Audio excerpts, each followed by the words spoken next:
Ever noticed how someone suddenly becomes extra attractive the moment they stop replying? Like yesterday you were chill, busy, living your life, and today you're checking your phone every 5 minutes thinking, did I say something wrong? If yes, congratulations, you're not crazy, you're human. And today we're talking about why we chase people who ignore us and what psychology says about this weird, painful, and honestly annoying habit we all have.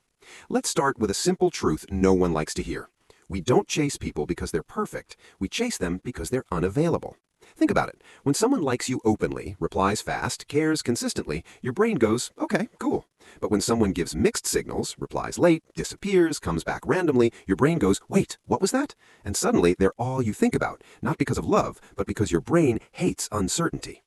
Your mind is a problem-solving machine. When something doesn't make sense, it wants to fix it. So when someone ignores you, your brain turns them into a puzzle. And humans are obsessed with puzzles. You don't want them, you want the answer. You want closure, you want validation. You want to know, why am I not enough? Here's where it gets sneaky. Every time that person does reply, after hours, days, or even weeks, your brain releases dopamine. Dopamine isn't the happy chemical, it's the anticipation chemical. It's the same chemical involved in gambling, scrolling, and addiction. That random reply feels like winning a jackpot. And just like a slot machine, the unpredictability makes it addictive. That's why consistent people feel boring to us sometimes. They don't trigger dopamine spikes. They don't make our heart race. They don't make us overthink. They just show up. And a lot of us weren't taught that calm is safe. We were taught that intensity equals love. Let's be honest, if love was a movie, most of us grew up watching chaos, dramatic fights, breakups, grand gestures. So when someone treats us peacefully, our brain goes, this feels unfamiliar. But when someone ignores us, our brain goes, ah yes, this feels like home. And that's not romance, that's conditioning.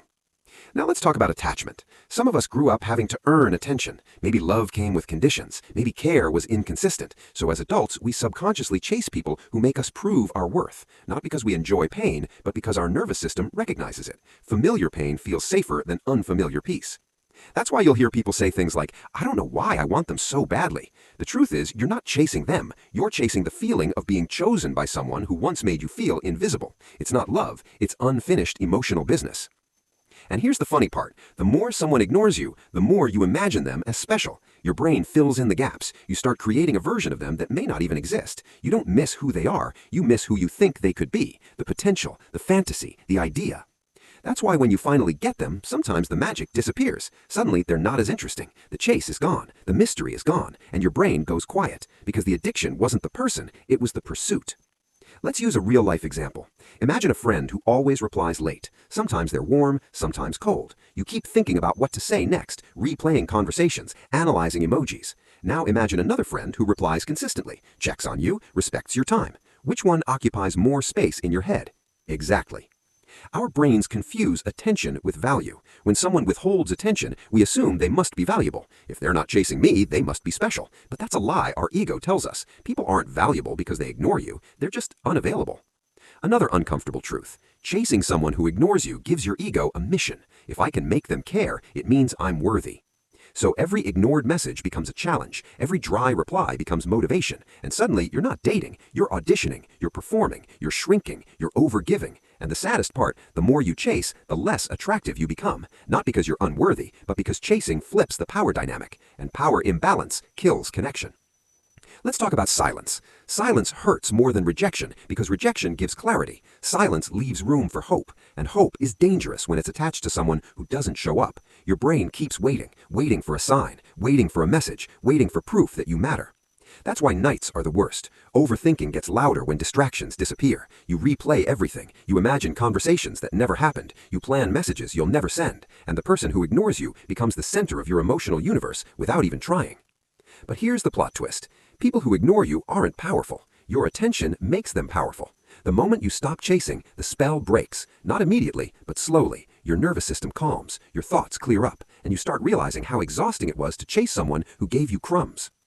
Now let's add a little humor because we need it. Think about how dramatic we become when ignored. Suddenly we're philosophers. Maybe love isn't real. Maybe I'm unlovable. No, you just got left on red. Relax, drink water, breathe.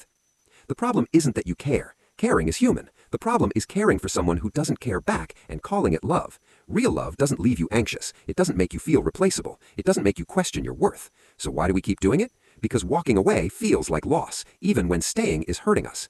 Letting go triggers fear, fear of being alone, fear of starting over, fear of facing the emptiness without distraction. Sometimes chasing someone is easier than sitting with ourselves. At least chasing gives us a purpose. But here's the truth that changes everything. If someone wants to be in your life, you will feel it. In their effort, in their consistency, in their presence. Love doesn't hide. Love doesn't confuse. Love doesn't disappear and reappear to keep you hooked. So the next time you feel drawn to someone who ignores you, pause. Ask yourself, do I want them or do I want their validation? Do I miss them or do I miss being wanted? Am I in love or am I addicted to the chase? Awareness doesn't instantly heal, but it gives you control, and control brings peace. You don't need to prove your worth to someone who can't see it. You don't need to compete for attention. You don't need to beg for consistency. The right people won't make you feel anxious for caring.